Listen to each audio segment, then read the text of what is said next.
네, 코스피가 이달 들어 최고 수준까지 회복이 됐습니다. 그간 답답한 시장 떠나지 않고 끈기 있게 남아서 시장에서 투자를 계속하셨다면 아마도 손실폭을 꽤 많이 줄이지 않으셨을까 싶습니다. 공포에 사라는 말 참 실천하기는 어렵지만 하고 나면 성과는 분명한 것 같습니다. 다만 아직도 이 국채금리 상당히 높은 수준에 머물고 있죠. 정말 지금 안도해도 되는 시장인 건지 한번 이 세 분들과 함께 자세히 알아보죠. 세 분 어서 오세요. 안녕하세요. 네, 반갑습니다. 오늘 우리 시장 이틀째 큰 폭 상승했네요. 네, 정말 증시 격언의 첫 번째 나오는 구절이 위기는 기회다라는 얘기를 합니다. 네. 지금 현재 시장이 그 위기를 타고 기회가 나타나는 그런 시장이 나타나고 있다고 볼 수 있겠고요. 그만큼 이제 우리가 지금 이스라엘 팔레스타인에 대한 불확실성이 시장에는 악재로 작용하는 듯 했지만 오히려 호재로 작용하면서 미국의 10년물 국채금리도 4.5%까지 내려가면서 오히려 시장은 강한 상승세를 좀 동반하는 모습이었고 이번 주는 반등에 대한 움직임들을 좀 더 붙일 수 있는 양상들을 드러낼 거로 봅니다. 현재까지 주도주 패턴을 보였던 2차 전지라든지 또는 반도체 그리고 AI 로봇까지 오늘 다시 한 번 더 가담함으로써 현재 시장을 주도하는 그런 랠리가 좀 더 나올 수 있는 그런 여지가 있지 않나라는 말씀도 함께 드리겠습니다. 네, 기관들의 매수세가 지금의 상승을 이끌고 있는 것 같은데 또 외국인들은 조금 빠져나가는 것 같고 말이죠. 오늘 시장 어떻게 보셨습니까? 일단 뭐 반등의 반전의 트리거 지난주에 이제 제가 그 미국 국채 10년물 그 차트를 가지고 와서 그때 이제 수급 보여드리면서 지금 과매도 상태이기 때문에 어떤 트리거만 있으면은 장이 좀 돌아설 수 있고 그런 어떤 전환의 트리거가 주말에 혹시 나올 수도 있다고 했는데 저는 사실 전쟁이 그게 엮일 줄은 몰랐는데 네.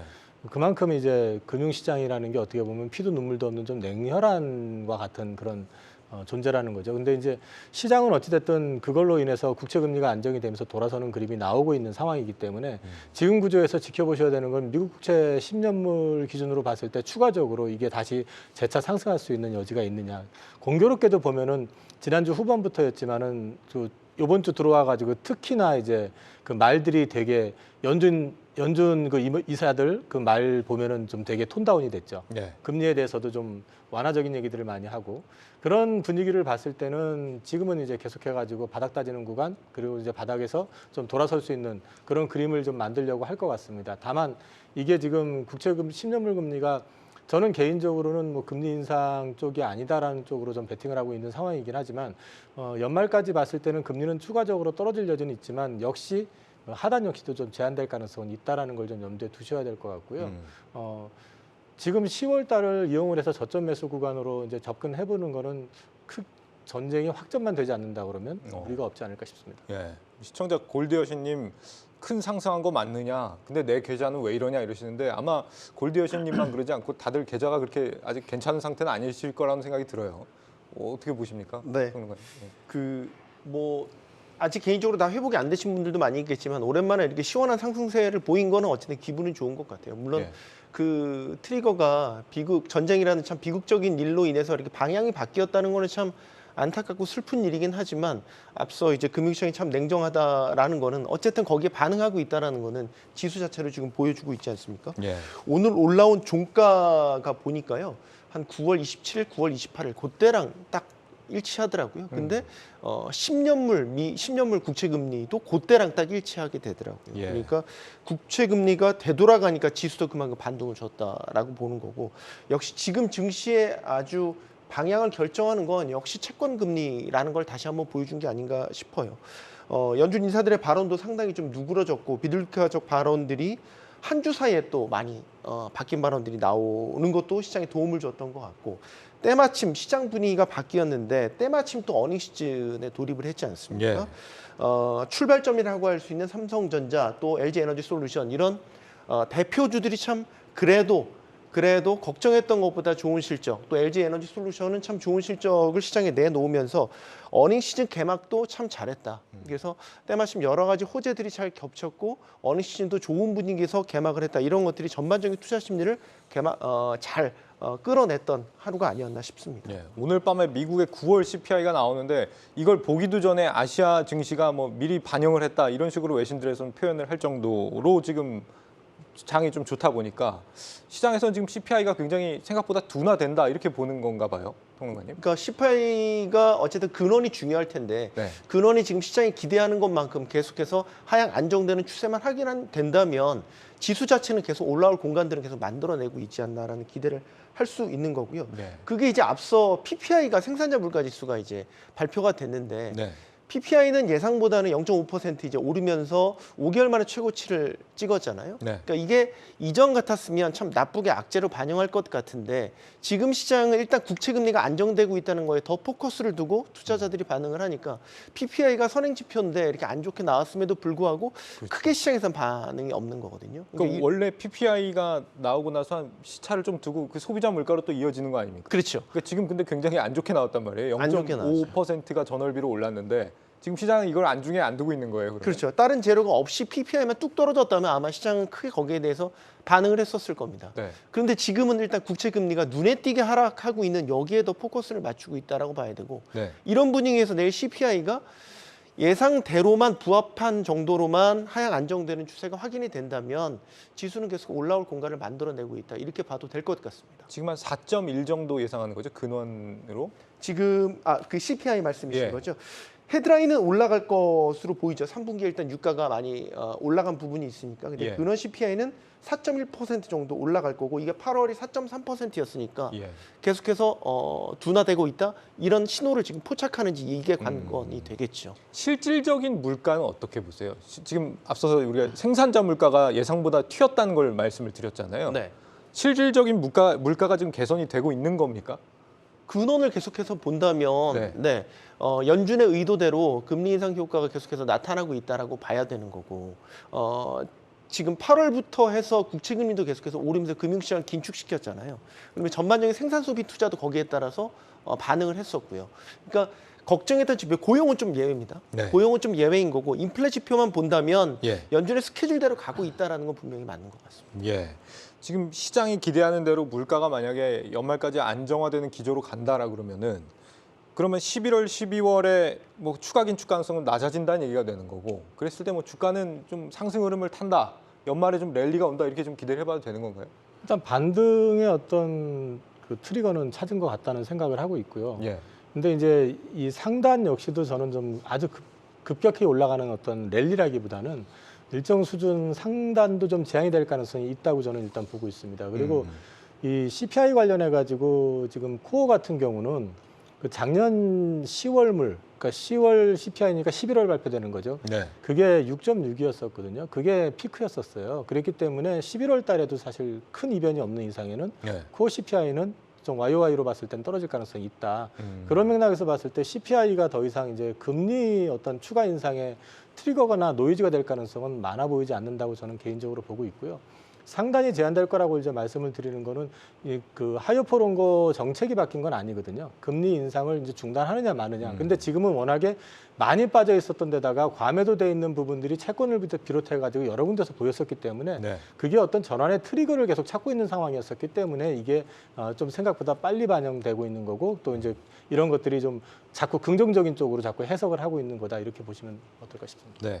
연준 내에서도 사실 그 금리에 대한 인상을 해야 될 것이냐 아니면 현재에 대한 금리를 동결해야 될 것이냐에 대해서 의견 대립이 상당 부분 나타나고 있습니다. 네.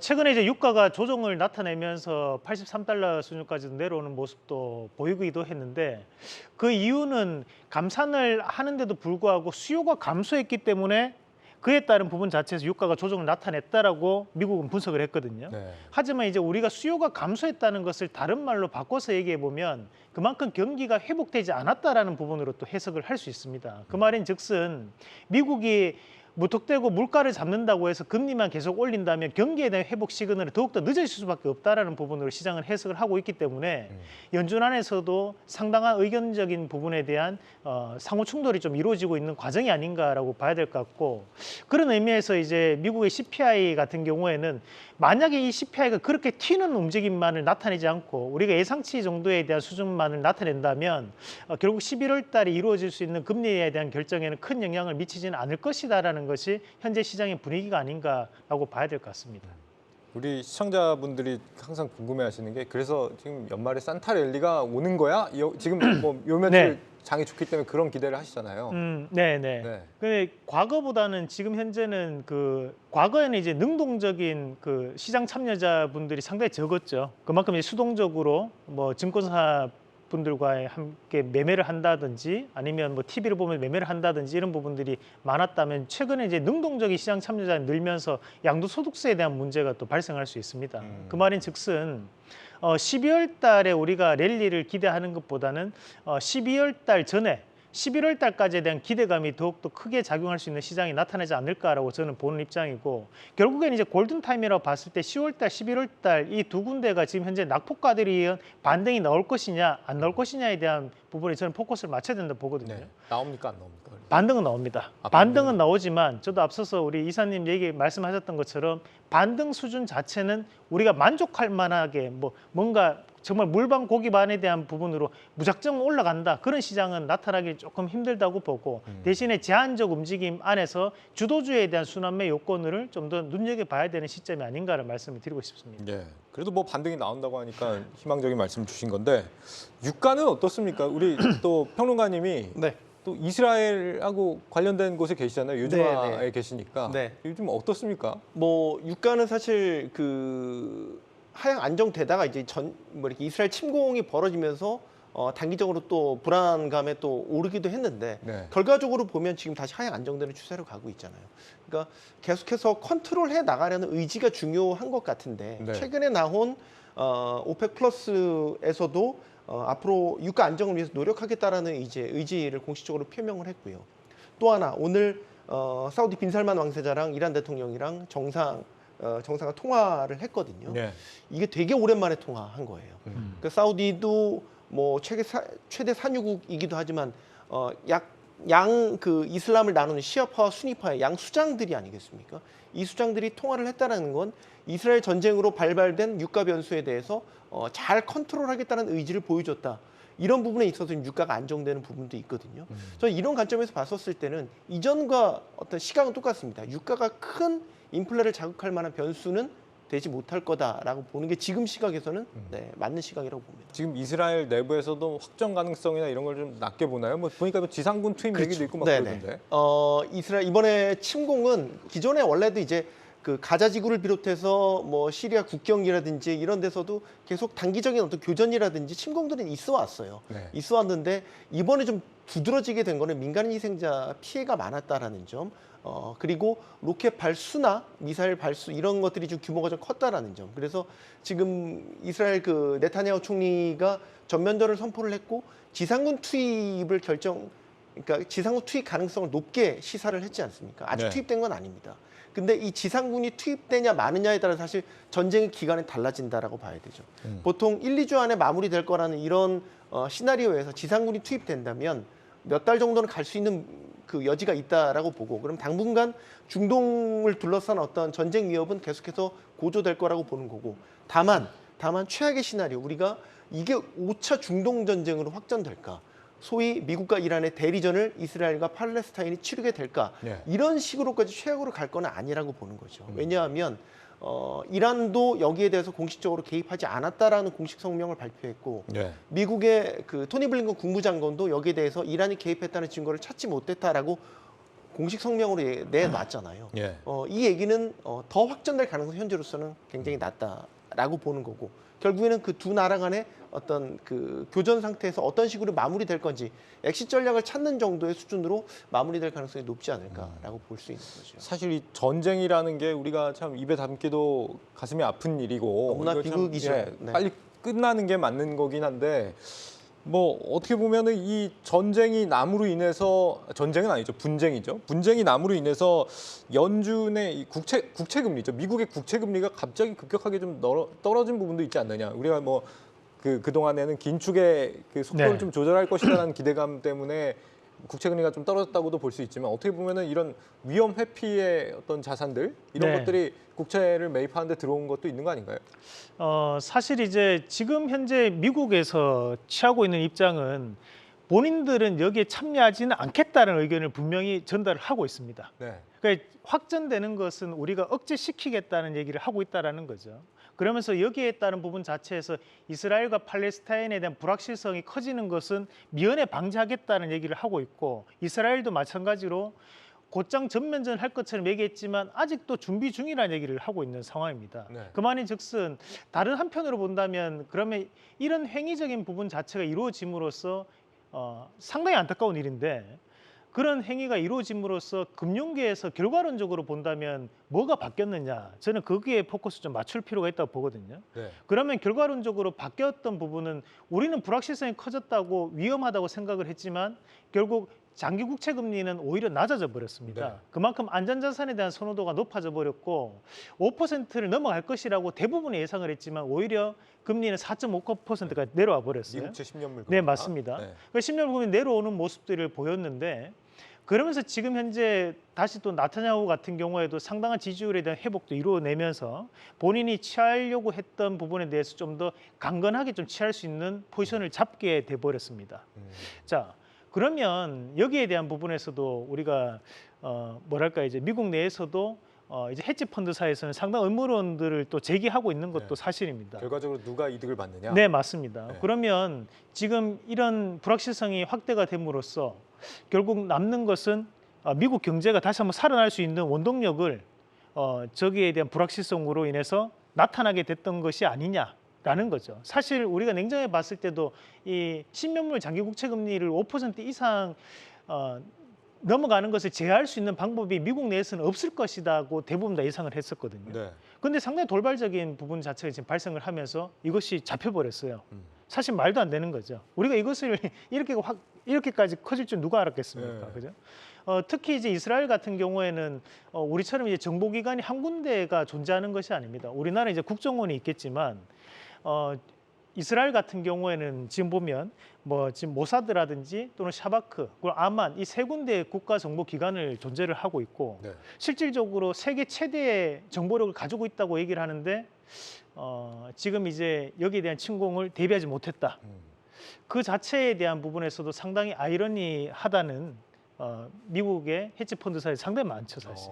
충분히 대응할 수 있었을 텐데. 네, 맞습니다. 그래서 지금은 보면 미국의 이런 장기 국채 금리를 낮추기 위한 일종의 하나의 행동적인 부분 자체가 나타났던 것도 아닌가라고 한번 우리가 생각해 볼 필요는 있을 것 같습니다. 지난주에 이어서 계속 음모론을 여러 차례 네. 제기해주고 계신데 이 가능성에 대해서 어떻게 보세요? 뭐 저는 이스라엘에서 몰랐을 리 없다고 생각하는 입장이고요. 예.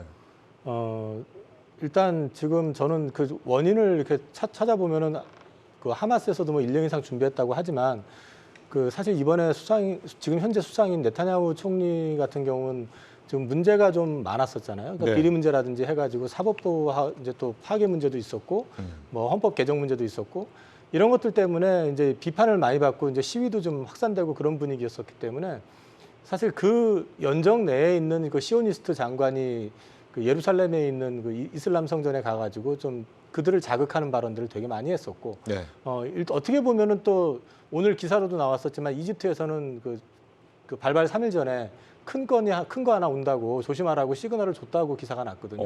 근데 그 기사에 대해서 진위 여부는 뭐 저희가 지금 이 선에서 확인할 수는 없지만 그게 지금 그 국제 기사에 난 걸 보면은 그게 통보를 했는데 그쪽에서 무시를 했다는 거 외에는 일반적으로는 상식에서 생각해서 보면은 당연히 검토해보고 조사를 했을 거고 그다음 네. 모사드란 조직 자체가 자체 정찰 위성도 갖고 있는 조직이거든요. 네. 몰랐다라는 건 사실 말이 안 되는 것 같고 어떻게 보면 좀 안 좋게 얘기하면은 의도된 행동일 가능성도 있다고 저는 보고 있고요. 근데 이제 다만 그 하마스가 이제 이스라엘 정부에서 기대했던 것보다 좀 크게 사고를 친 거 아니냐. 그래서 지금 상황은 이제 이렇게까지 크게 될 줄은 생각하지 못했던 부분이 분명히 좀 네. 있어 보인다는 생각은 저는 개인적으로 하고 있습니다. 이스라엘에 좀 뭐 정보가 많으신 평론가님도 그 가능성에 네. 대해서 동의하시는 바세요? 뭐 사실 이게 정말로 이제 음모론적인 얘기고 공식적으로 누가 확인해 주는 얘기가 아니기 때문에 네. 뭐 의심은 가질 수 있지만 여기에 대해서 이제 확답성으로 얘기를 할 수는 없겠죠. 근데 이제 뭐 시장 일각에서 나오는 그런 음모론적인 얘기는 분명히 있는 건 맞는 것 같고 이스라엘 내에서의 분위기는 기존과 확실하게 다른 거는 전쟁이 어느 정도는 이전과 다른 양상인 건 분명히 맞다라는 거죠. 아까 말씀드린 것처럼 잦은 공습이라든지 단기전이라든지 이런 것들은 계속해서 국경 주변에 가자지구 주변에 계속해서 일어났던 건데 네. 이렇게 큰 범위의 공습이 갑자기 이루어졌고 꽤나 많은 희생자들이 발생하게 된 건 예상하지 못했던 부분이었던 거거든요. 그러니까 더더욱이 지금 네타냐후 정권에서는 지상군을 투입할 정도의 강경 보복 대응을 지금 하고 있는 그런 상황인 거고요. 네. 그런 명분들이 다 만들어졌다라는 거죠. 그리고 참 아이러니 결과론적으로만 보면 그렇게 치솟던 국채금리에 대한 방향이 아예 바뀌어버렸다라는 거는 그걸 연결지어서 생각해 보면 아까 음모론적인 것들 자꾸 꺼내들게 되는 게 이제 그런 시각에서 이제 많은 분들이 이야기를 하시는 것 같아요. 물론 이거는 네. 확인할 수는 없는 얘기인 그 세 분의 말씀대로 실제로 이게 그 뭐 음모론인지 뭔지 모르지만 그게 의도가 된 부분이 있다 그러면 확정 가능성은 확실히 더 낮아진다고 볼 수가 있는 부분일 것 같은데. 이거를 그래도 이제 어디까지 그럼 커질 거야라고 네. 본다면은 일부 막 보도에서 나오는 이 중동의 화약고 5차 중동 전쟁 이런 것까지는 아니라는 거죠. 근데 헤즈볼라가 뭐 여기 지금 개입을 준비하고 있다는 거잖아요, 지금. 헤즈볼라뿐만 아니라 이슬람 레바논의 무장단체인가요? 지하드 네. 뭐 그런 네. 무장 단체들이 이번에 마치 연합을 한 네. 것처럼 계속해서 이 하마스의 공격 이후에 네. 이스라엘을 이제 산발적으로 공격을 하면서 찔러보고 있는 그런 상황이에요. 그러니까 만약에 그 이후에 그게 좀 더 개입이 되고 실제로 뭐 정말 이렇게 그게 가시화돼서 진짜로 막 이렇게 교전하는 상황까지 오게 된다면 그래도 우리가 얘기하는 확전으로는 볼 수 없는 상황인 건가요? 거기까지 가도? 지금은 그렇다고 봐야죠. 왜냐하면 미군이 일단 미군이 이제 미군 전력을 투입할 의사가 전혀 없는 거고 오늘 아까 사우디 왕세자랑 이란 대통령이 통화를 하면서 직미상을 컨트롤하겠다라는 의지를 보여준 거고 예. 이 얘기는 여기선 더 확전되지 않도록 이제 관리를 하자라는 중동 이슬람의 양대 이 수니파 시아파의 수장이 합의를 한 거기 때문에 상황은 컨트롤되지 않을까라고 보는 거죠. 그래서 사실 이제 우리가 이제 우크라이나 러시아 전쟁을 한번 생각을 해봐야 될 것 같은데 네. 우크라이나 러시아에 대해서 그 지금 불확실성이 커졌던 지역 같은 경우에 우리가 그 루안스크하고 도네츠크 그 지역이거든요. 근데 그 지역이 과거부터도 분쟁이 계속적으로 있던 지역입니다, 사실. 그리고 지금 현재 가자지구하고 이스라엘에 대한 위치도 분쟁이 계속적으로 이루어져 오던 위치거든요. 그러면 이제 여기에 따른 부분 자체에서 게릴라전에 대한 양상들은 꾸준하게 나타날 수 있겠지만 네. 증시에 미칠 수 있는 영향 자체는 앞으로는 좀 더 제한될 수밖에 없다는 부분으로 저는 보는 거고 네. 만약에 앞으로도 10년물 미국 장기 국채 금리가 5% 넘지 않는다면 지금의 현재 나오고 있는 이런 음모론적인 얘기들이 팩트일 가능성도 있다는 거죠. 왜냐하면 지금까지 8월 달까지에 대한 통계 자료를 보면 중국은 이 미국에 대한 국채를 계속적으로 매도를 해오는 상황들이었습니다. 네. 그만큼 미국의 국채 발행 이후에 미국의 국채를 사주지 않는 역할을 했던 것이 또 중국이었고 그렇다 보니까 당연히 우리가 이자라고 불리는 이 금리는 올라갈 수밖에 없는 상황이 연출되었었기 때문에 지금도 이제 마찬가지로 이제 이런 국채에 대한 컨트롤을 이런 외부적인 요인으로서 일단은 하게 되었는데 이것이 앞으로 우리 시청자분들이 눈여겨봐야 되는 것은 과연 미국 10년물 국채 금리가 5%에 넘어갈 것이냐 아니면 이 상태에 대한 안정화를 이룰 것이냐 네. 이것이 저는 증시의 포커스가 되지 않을까 예. 그렇게 말씀드리겠습니다. 국채금리 방향성을 어떻게 예상하십니까? 지금 4.5%대에 있는데 뭐 더 어느 방향으로 갈 거라고 보세요, 이사님께서는? 저는 뭐 지난번에 말씀드린 거하고 같습니다. 지금 과매도된 상태가 지금 어떤 전환의 트리거로 인해 가지고 급격히 지금 회수가 되는 그런 구간이라고 보여지고요. 네. 유가도 지난번에 90달러 중반까지 95달러 근처까지 갔다가 갑자기 급락했던 것도 그때도 말씀을 드렸는데 이게 이제 매도하고 매수 비율을 보면은 그때만 해도 또 압도적으로 매수 비율이 거긴 높았었어요. 근데 한쪽으로 과하게 쏠리게 되면 반작용이라는 건 어떤 전환점 그 이슈만 하나만 나오게 되면은 바로 이게 확 바뀌게 되는 그런 상황이거든요. 네. 근데 지금 보면은 지난주에 사실 채권 금리 같은 경우 스트레스가 극에 달해 있던 상황이었었고 그게 일단 수급으로 보여줬었던 상황에서 네. 이 전쟁이라고 하는 걸 통해 가지고 이제 확 분위기가 반전됐던 것처럼 지금 최근에 지금 연준 인사들의 발언도 발언이지만은 오늘 보면은 또 옐런 장관하고 그 인민은행장인가요? 저기 중국 그 국책은행장 만난 게 지금 또 기사가 났거든요. 네. 그럼 시진핑하고 또 바이든 대통령 또 이제 정상회담 얘기도 지금 나오고 있는 상황이고 이런 부분들이 결국은 중국도 급하고 미국도 지금 국채 문제라든지 지금 해결할 문제들이 많기 때문에 풀어나갈 거다라는 기대감을 가져갈 수 있다라는 점 그리고 이런 분쟁이 지속이 되면은 결국 미국 국채가 지금 많이 다시 금리가 떨어지게 된 것도 안전자산이라는 측면도 분명히 있거든요.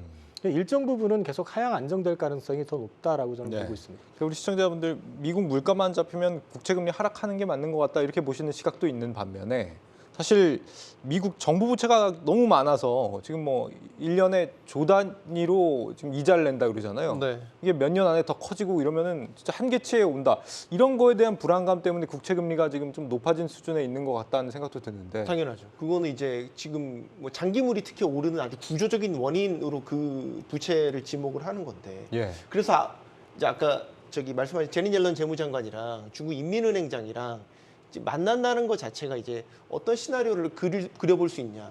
지금 11월 에이펙 정상회담, 미중 간 정상회담을 만들어내기 위해서 미국이 되게 노력하고 있잖아요. 예. 그래서 지금 실무단에서 협상, 의제조율이라든지 이런 걸 하고 있는 과정이란 말이죠. 척슈머 상원의원, 민주당 핵심 실세 아닙니까? 원내대표가 예. 상원의원 6명을 데리고 중국을 방문했잖아요. 시진핑이 직접 만났어요. 그리고 지금 제니 옐런 재무장관이 인민은행장이랑 뭔가 만나기로 돼 있고요. 그리고 11월에는 에이펙 정상회담, 만약에 미중 정상회담 간에 정상회담이 이루어지게 된다면 이 단계별로 시나리오를 그려본다면 미국이 지금 가장 급한 거는 부채 해결 문제. 이를 위해서는 미 국채를 누가 사줘야 되는 큰 손이 다시 컴백을 해줘야 된다. 중국이잖아요. 네. 중국이 그 역할을 해줬으면 하는 바람인 거고.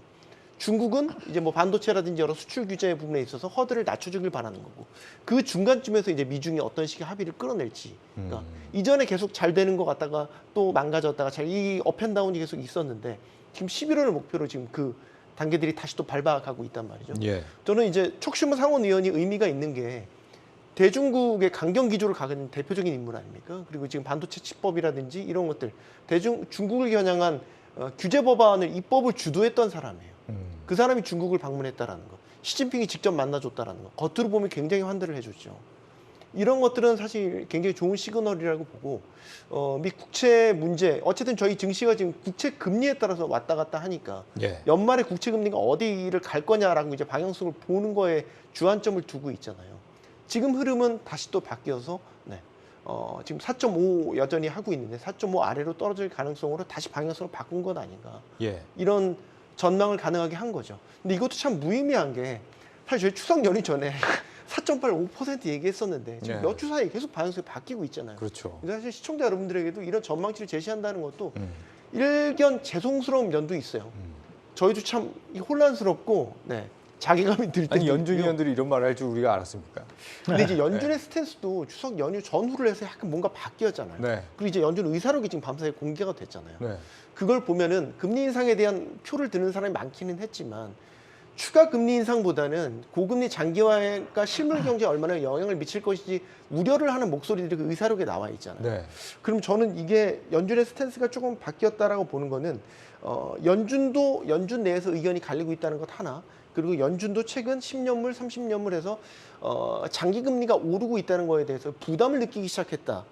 이 부분에 저는 포커스를 맞추고 싶거든요. 예. 그럼 이제 11월, 12월 FOMC를 전망했었을 때 조금 더 동결 쪽에 무게를 옮겨갈 수 있겠다라고 네. 보는 거죠. 동결 가능성이 훨씬 더 높아진 상황이다. 이게 또 이게 예측이 참 이게 몇 주 사이에 계속 바뀌게 되니까 네. 힘들기는 한데 저는 일단 이럴 때는 보이는 걸 믿는다라는 주의거든요. 지금 보이는 거는 4.5 밑으로 떨어질 여지가 더 커졌다 이렇게 봐야 될 것 같습니다. 알겠습니다. 저 이제 좀 강론으로 좀 들어가서요. 요즘 뜨거워지고 있는 섹터들 그럼 한번 얘기를 풀어보죠. 에코프로 그룹주가 기사회생을 했습니다. 이사님, 80만 원이 깨졌었는데 이제 다시 90만 원을 지금 바라보게 된 것 같아요. 어떻게 보셨어요, 에코프로 그룹주? 일단 뭐 다들 증시를 보셨으니까 이제 어저께 2차 전지 반등의 트리거가 뭐였는지는 아실 거라고 봅니다. 그 시장에서 좀 우려 섞인 시선으로 보고 있었지만은 LG에너지 솔루션이 시장 가이던스를 좀 훨씬 상회하는 어닝 서프라이즈를 내주면서 그 서프라이즈를 낸 이유를 보니까 이제 AMPC 그 보조금 효과가 굉장히 컸던 거거든요. 네, 그리고 한 또 30%는 된 것 같아요. 네, 거기에다 이제 그 판매량도 늘었다는 거, 가격은 떨어졌지만은 이런 것들이 이제 같이 믹싱이 돼서 올랐는데 문제는 이 보조금 효과라는 게 일회성이 아니라 앞으로도 향후 2030년까지 지속적으로 받을 거라는 거죠, 분기별로. 그렇게 되면 생산량 거기에 따라 가지고 거기에 따른 보조금은 계속해서 확장이 될 수밖에 없는 거잖아요. 예. 그러면은 어닝은 앞으로도 엔솔 기준으로 봤을 때는 좋아질 가능성이 높아진다라고 봐도 될 것 같고, 이게 지금 하나의 트리거가 돼가지고 엔솔 쪽으로 해서 이제 거래가 되고 있거나 아니면은 이제 관련돼 있는 회사들이 이제 포스코 퓨처엠 같은 주식이 이제 세게 움직였었고, 네. 그리고 이제 엔솔이 돌아서니까 에코프로 BM 그다음에 에코프로 이런 것들이 같이 크게 반등을 줬는데, 보셔야 되는 게 이번에 주가 하락할 때 또 역시 일반적인 매도도 있었고 그 차익 실현한 물량도 있었겠지만은 네. 공매도 물량이 또 굉장히 많이 늘어났었거든요. 예. 근데 이번에 이제 공매도 같은 경우는 고점에서 팔았으면 지금 상당한 차익이 나 있는 상황 아닙니까? 네. 그러면 이제 저점에서 어떤 변화의 트리거가 나오면은 자연스럽게 차익 실현이 나올 수도 있는 거고, 차익 실현이 나온다는 건 다시 되산다는 얘기죠, 공매도니까. 그리고 또 밑에서 또 공매를 쳤던 사람들 같은 경우에는 손실을 줄여야 되니까 또 사야 되는 그런 주가가 것들이 이제 딱 튀어 오르니까 그렇죠. 어떻게든 빨리 커버를 해야 매수하는 되죠. 거군요. 그러니까 쇼커버 효과가 나왔는데 이게 어제 하루 이제 크게 나온 상황에서 일단은 엔솔 실적으로 인해 가지고 2차 전지 어떤 바닥의 어떤 그림은 좀 만들어진 것 같다고 저는 생각은 하는데, 오늘 같은 경우는 특히 또 이제 스텔란티스하고 삼성 SDI가 두 번째 공장 이제 합작 관련해 가지고 또 기사가 났거든요. 네. 그게 나니까 바로 에코프로 BM이 또 주가가 급등을 했습니다. 그리고 동시에 그와 관련돼 있는 원통형 배터리 관련된 주식들, 예. 뭐 TCC 스틸이라든지 뭐 이런 쪽에 있는 회사들이 주가가 또 강하게 움직이면서 2차 전지 전반이 올랐고, 오늘 좀 아쉽긴 하지만 탄산리튬 가격이 중국에서 지금 상한가 들어갔다는 기사를 좀 전에 들어오기 전에 봤거든요. 그럼 리튬이 또 이제 올라간다는 얘기는 원자재 가격이 다시 좀 어쨌든 바닥에서 회복이 됐잖아요. 그동안 계속 빠지다가. 그래 이런 것들이 전체적으로 컨센을 좀 긍정적으로 좀 해석하게끔 좀 만들어줘가지고 오른 거 아니냐. 그런데 오늘도 가만히 보시면은 프로그램 매도도 압도적이고 공매도 역시 마찬가지로 이 와중에도 좀 나오는 것 같아요. 매도가. 그래요? 네네. 지금 뭐 2차 전지 말씀하신 것처럼 뭐 전고체, 리튬 네. 가리지 않고 뭐 다 오르더라고요, 오늘 보니까. 지금 현재 LG 에너지 솔루션이 최근 들어서 계속적으로 얘기하고 있는 것이 2025년까지 미국의 배터리 공장을 계속적으로 신설과 증설을 목표로 하고 있는 상황들입니다. 네. 그 말인즉슨 현재 나오는 이슈가 다가 아니다라는 얘기거든요.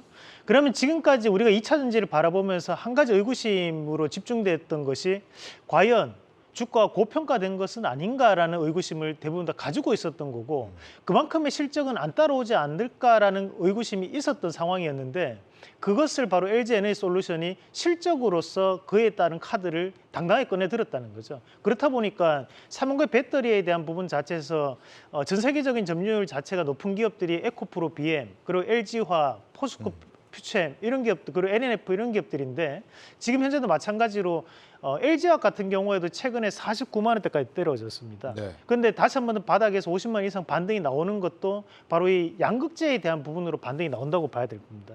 그러면 결국에는 시장 자체가 2차 전지에 대해서 바라보는 시각이 앞으로 이런 기대감으로 인해서 실적도 그만큼 따라올 수 있겠구나라는 기대감으로 바뀔 수 있는, 저는 뭔가에 대한 턴어라운드가 이루어지고 있는 과정이라 보고, 앞서서 오늘 시장에서도 리튬 관련된 기업들이 반등이 조금씩 다 나타났었거든요. 포스코 홀딩스뿐만이 아니라 현재 미래나노텍이라든지 뭐 하이드로 리튬 같은 것들, 리튬이라고 이름 붙였던 기업들도 다시 한번 반등을 좀 붙이는 모습들이 나타났었는데, 네. 결국에는 지금 현재 글로벌적인 전기차에 들어가는 소재들에 대한 12종을 중국이 독점적으로 상당한 이제 수입 의존도를 가지고 있다는 얘기도 함께 나왔었어요.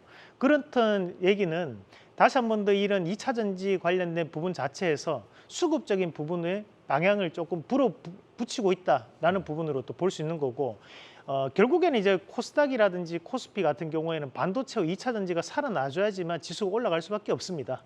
그렇기 때문에 코스닥이 강하게 다시 한 번 더 드라이브를 걸기 위해서는 2차 전지 관련된 섹터군이 저는 강하게 한 번 더 올라갈 가능성이 있다. 그리고 현재 LG에너지솔루션에 대한 배터리 공장을 증설한다는 것은 결국 공정 장비주들이 다시 한번 재평가를 받을 수 있다는 관점도 나올 수 있거든요. 그러면 우리가 지금까지 양극재에 대한 부분을 상당히 강조를 해드렸었는데, 앞으로는 이제 공정 장비, 특히 이제 전국 공정에 대한 부분도 함께 눈여겨볼 수 있는 전략으로 좀 바라보시면 좋을 것 같습니다. 사실 지금 뭐 한국의 예. 그 가격 경쟁력을 갖고 있는 그런 그 섹터를 굳이 꼽자면은 업종은 사실 반도체, 2차 전지 이 정도가 사실 대표적이라고 할 수 있는데 네. 2차 전지는 반도체는 뭐 그 전부터 네. 뭐 워낙 그 턴어라운드에 대한 기대라든지 뭐 희망들이 계속 강했으니까. 근데 이제 2차 전지를 계속 제약해 왔던 건 이제 주가 고평가 논란이라든지 뭐 리튬 가격 최근에 이제 많이 떨어진 부분. 그다음에 저는 주요하게 봤던 거는 미국 효과, 그러니까 미국 견인 효과에 대한 걸 이번에 LG 에너지 솔루션 실적으로 확인을 했다라는 게 이제 2차 전지주를 바라보는 투자자들의 어떤 시각이 좀 달라진 계기가 됐다라고 봐요. 그러니까 즉 우리 배터리, 한국 배터리의 경쟁력, 장기 성장성이라는 부분에 있어서 약간의 의구심을 이번에 LG 에너지 솔루션의 실적이 말끔하게 해소를 해줬다라고 보는 거고, 특히 그 보조금 효과 2천억 원이 넘었지 않습니까? 네. 거기에다가 지금 미국에서 뭐 삼성 SDI도 추가 공장에 대한 얘기도 나오고 배터리 증설에 대한 얘기도 나오고, 그러니까 그와 동시에 또 중국과의 미국 기업, 그 미국 자동차 회사의 합작 공장은 지금 의회에서 차단이 되고 있죠. 무산되고 있고. 그러니까 중국 견제 효과도 충분히 우리가 누릴 수 있다. 그러면은 중국과의 경쟁이라는 이런 환경 하에서 미국의 차단 효과, 미국의 견인 효과로 인해서 한국 배터리에 대한 경쟁력, 장기 성장성에 대한 예. 믿음과 신뢰를 투자자들이 갖기 시작했다라는 굉장히 긍정적인 포인트로 볼 수 있다고 봅니다. 이게 지금 현재 우리가 2차 전지뿐만 아니라 전기차 시장에서 바라봤을 때 우리가 전기차 시장이 확장돼 있는 곳이 있고 확장될 수 있는 곳이 있습니다. 네. 그럼 확장돼 있는 곳은 중국이 이미 확장이 돼 있습니다. 그렇기 때문에 전 세계에서 600만 대가 1년에 생산되면 그중에서 절반인 300만 대 가까이가 중국에서 소비가 되고 판매가 되거든요. 생산이 되고. 그리고 이제 나머지 또 많은 비중을 차지하는 것이 바로 또 유럽 시장입니다. 그러니까 유럽 시장에 배터리 공장들이 들어섰던 것이 언제냐면 2020년부터 2022년도까지예요. 근데 그때 공장들이 들어서면서 중국의 CLTL이라든지 이런 기업들이 상당한 효과를 많이 봤었습니다. 네. 그러면 주가가 엄청나게 상승을 해왔었죠. 근데 지금 현재 계약적인 성격을 가지고 있는 것이 미국 시장이에요. 그럼 미국은 공장에 대한 완공이 언제 되냐면 2024년도부터 2025년도까지 집중적으로 몰려 있습니다. 그 말은 뭐냐면 이것이 완공되는 시기까지 국내 2차 전지 기업들에 대한 재평가는 이어질 수 있다는 시각으로 저는 보거든요. 그래서 지금의 이런 이슈들 자체가 단기적으로 끝날 수 있는 이슈는 아니기 때문에 문제는 우리 시청자분들이 마음의 여유가 없으신 것 같아요. 네. 조금은 2차 전지 보유하고 계신 분들 입장에서는 조금 빠르게 올라갔으면 좋겠는데 실질적으로 그렇게 안 되다 보니까 좀 그런 괴리가 좀 있는 것 같은데 조금만 여유 있게 보신다면 다시 한 번 더 반등에 대한 모멘텀을 붙일 수 있는, 물론 제한적이겠지만 반등을 붙일 수 있는 그런 움직임이 나오지 않을까 그렇게 말씀드리겠습니다. 어저께 그 LG 에너지 솔루션 그 실적 발표하고 더불어 가지고요. 네. 기사가 하나 난 게 있었는데 그 다스라고 하시는 분이 있어요. 그 미국 NEC 전 위원장이신 분인데 이분이 이제 인터뷰한 기사 내용을 보게 되면은 정권이 바뀐다고 해가지고 보조금 지급이라든지 이런 게 멈추지 않을 것이다. 그런 얘기를 이제 하셨었어요. 그러니까 IRA법은 정권이 바뀐다고 해가지고 없어지거나 하지는 않을 것이다. 그 이유를 몇 가지를 들었는데 예. 이제 공화당, 민주당 이제 합의하에서 한 것도 있지만은 지금 실제로 이와 관련돼 가지고 투자가 이루어지는 데가 지역구가 공화당 지역구가 되게 많습니다.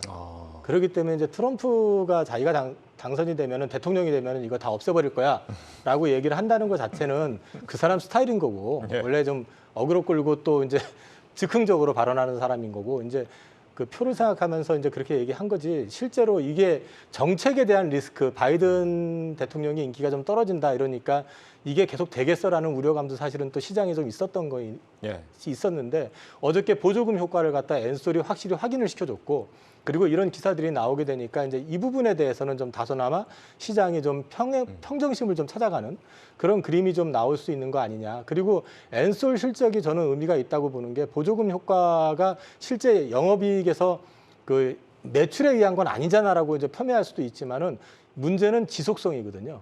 지속적으로 이루어진다는 측면에서 놓고 봤을 때는 2차 전지 어떤 투자 심리를 갖다가 바꾸는 거는 분명한 것 같습니다. 예. 그래서 전기차와 배터리를 얘기하는 데서 우리는 숙명적으로 중국과의 경쟁을 피할 수가 없잖아요. 네. 근데 이제 중국 내의 자동차와 배터리가 지금의 어떤 그 고성장을 할 수 있었던 거는 두 가지 크게 보는데 테슬라의 기가 팩토리가 들어가면서 아예 자동차 산업의 밸류체인을 바꿔놨다는 점 하나. 그리고 두 번째는 중국 정부의 막대한 보조금 덕분이었거든요. 근데 지금 두 가지가 다 망가졌어요. 왜냐하면 테슬라는 이제 전기차 가격 인하를 본격적으로 하기 시작했고 예. 두 번째 중국 정부는 이제 보조금 특히 이제 자동차 전기차에 대한 보조금을 대대적으로 줄이기 시작했고요. 그러면서 지금 중국 자동차 내의 배터리 업계도 자동차 업계도 마찬가지로 경쟁력이 떨어지는 절반 가까이 되는 업체들이 문을 닫거나 생산량을 줄이거나 굉장히 큰 구조조정을 겪고 있거든요. 그래서 대안으로 꺼내 놓은 게 해외 진출이에요. 그래서 유럽도 진출하려고 적극적으로 공략을 하고 있고 미국도 마찬가지고요. 근데 최근에 이제 미국 의회를 중심으로 해서 대중국 강경파들이 배터리 합작 공장이나 이런 것들에 대해서 차단을 시키고 제동을 걸고 하면서 무산될 위기에 처해 있는 것도 많이 있고요. 유럽 같은 경우도 중국 전기차 보조금에 대한 대대적인 수사에 들어갔죠. 이거는 지금 해외 진출에 있어서도 지금 막히고 있다라고 하는 거거든요. 그럼 우리 배터리나 자동차 업계, 특히 배터리 같은 경우는 중국과의 경쟁을 피할 수가 없는데 우리로서는 호재가 되는 거죠. 그러니까 어느 정도 중국 차단 효과를 타인에 의해서 어느 정도 누릴 수 있다라는 거고 네. 이거는 장기 성장성, 경쟁력에 있어서는 상당히 긍정적인 포인트로 볼 수 있다고 봅니다. 그 이번 실적을 전후로 해서 2차 전지에 대한 어떤 평가들이 조금씩 달라지고 있다는 거는 이해를 하겠는데 그래서 연말까지 그 이 시장의 주도 흐름은 그러면 반도체입니까? 2차 전지입니까? 반도체죠. 반도체인가요? 반등장 그렇게 2차 전지 얘기하시고? 네. 그러니까 반등장이잖아요. 네. 제가 지금 이게 대세 상승장을 얘기하는 건 아니기 때문에 네. 반등장이고 저는 2차 전지, 반도체 뭐 이런 것들이 순환매로 돌아갈 거라고 생각을 하는데 네. 반도체 같은 경우도 너무 지나치게 낙관하시는 건 좀 경계할 필요가 있다라는 걸 말씀을 드리고 싶은 게 그전에도 한번 말씀드렸지만은 지금은 반도체 빅사이클 구간 아닙니다. 저점을 확인한 구간이거든요. 그러니까 사실 수요가 지금 안 따라오는 상황에서 공급을 조절을 해가지고 지금 억지로 가격을 올리고 있는 단계고 네. 그 디램 같은 경우는 내년부터 조금 회복이 된다고 하지만 낸드는 여전히 지금 사실 답이 없다라는 걸 갖다가 지금 보여주고 있는 상황이거든요. 근데 그걸 감안해서 보셔야 된다는 측면에서 봤을 때 반등이 나온다고 했을 때 삼성전자 기준으로 했을 때 어디서 기사에서 봤나요? 그 9만전자 다시 가나 뭐 이런 기사를 얼핏 본 것 같은데 네. 그거는 좀 무리수인 거고 그냥 제한된 반등이다라고 일단 보시는 게 맞을 것 같고 2차 전지 역시 마찬가지로 지난번에 제가 오버시팅 구간 나오고 난 뒤에 다시 꺾였을 때 고점 나왔고 지금부터 빠지게 되면 이제 하단을 찾아야 되는 거고 박스권 구간일 가능성이 높다.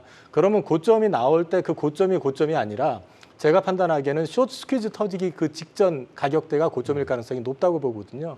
일단 상단은 그 정도로 봐서 연말까지는 박스권 정도를 생각하시는 게 어떨까 싶습니다. 네.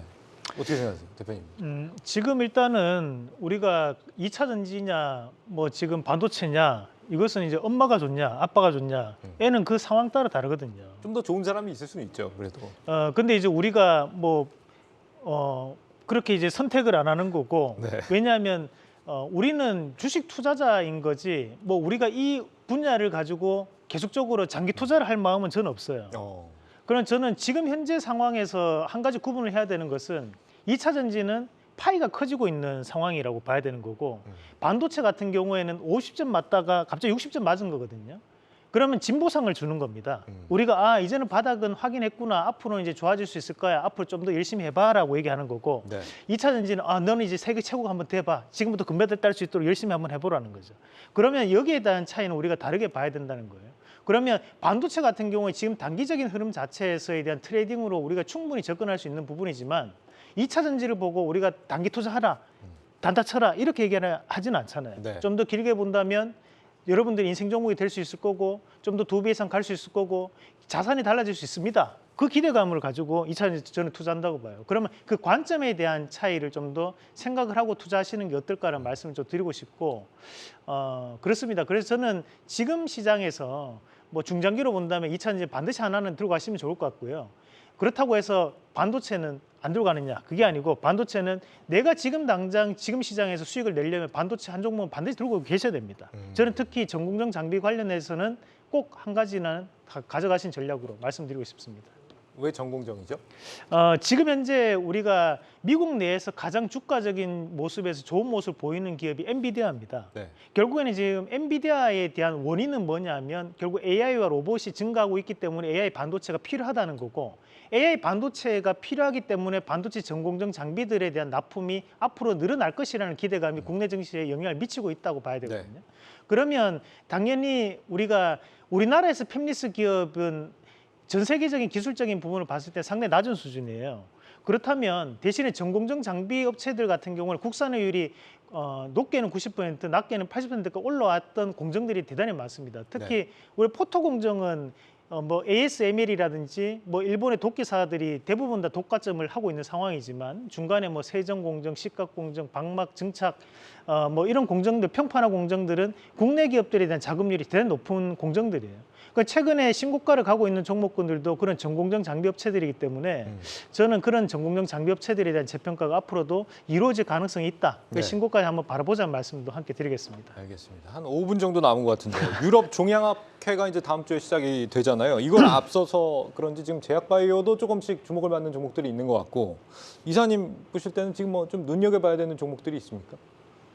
일단 오늘 조금 전에 들어오기 전에 보니까 저기 유한양행 관련해 가지고 이제 1차 그 평가 네. 관련해 가지고 나왔는데 긍정적으로 나온 것 같고 이제 예. 최종적으로 이제 심의라고 하는 형식적인 절차만 남은 것 같습니다. 그거 그- 상당히 의미가 예. 있는 것 같고요. 그 폐암 치료제 렉나자가 맥라자 관련해 약제 가지고 급여 평가 위원회를 통과했다. 이게 네네. 무슨 의미가 되는 거예요?